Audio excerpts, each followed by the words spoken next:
There are two ways to learn Spanish.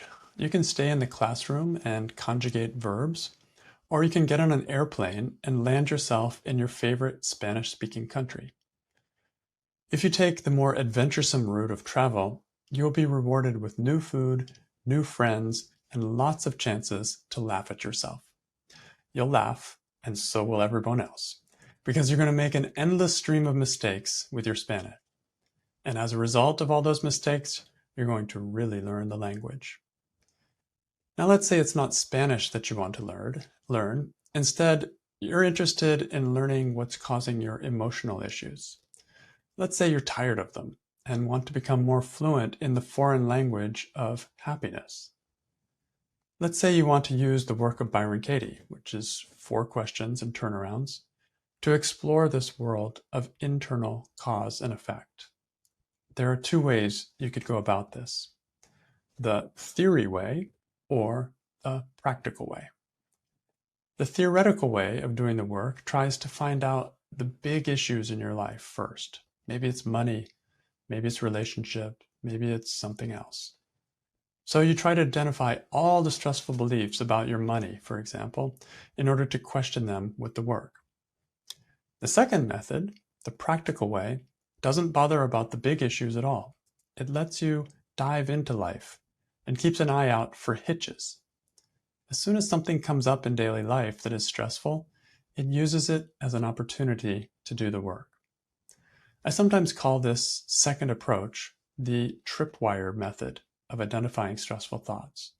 You're running along and suddenly you trip on a wire that you didn't see. The tripwire approach has several advantages. First of all, it's immediately relevant, so you're motivated to deal with it right away. When you trip, you immediately see the relevance of picking yourself up. You're suddenly interested in doing the work. It's also easier. You don't have to go searching through your past trying to dig deep for stuff to work on. With the tripwire method, it comes to you. And because the event that tripped you has just occurred, all the details are fresh in your memory as well. Also, there's no burden of having to fix the big issues in your life when you use the tripwire method. You're not doing anything important here. So there's a lot less pressure. You just got tripped, so okay, I'm going to do the work because I got tripped on something. No big deal. And there's also a lot of more innocence when you simply let life trip you up. It leads to more surprise discoveries because you're not the one picking and choosing what to work on. Life is. There's no real motive there. And the tripwire method saves time. When you study Spanish in a classroom, you may end up learning stuff you'll never use in real life. For example, you may study words in the classroom that are important in one country but not used at all in the country where you plan to go, or verb forms that are no longer used. And in the classroom, you'll never learn all the slang words that are really important where you want to go. In other words, you can waste a lot of time when you take the classroom approach to learning.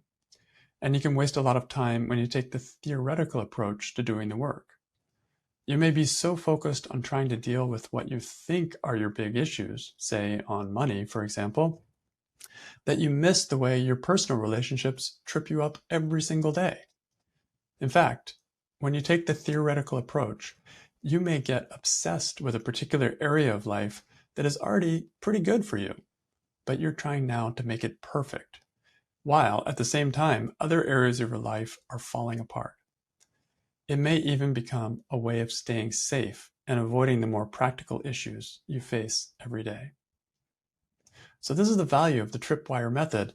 It just lets life show you what is next, and whatever you trip over, that's what you work on next. And so there's no avoiding in that.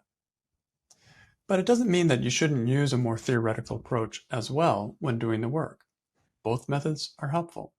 For example, I've enjoyed going into the whole issue of divorce for me, which has been a big issue.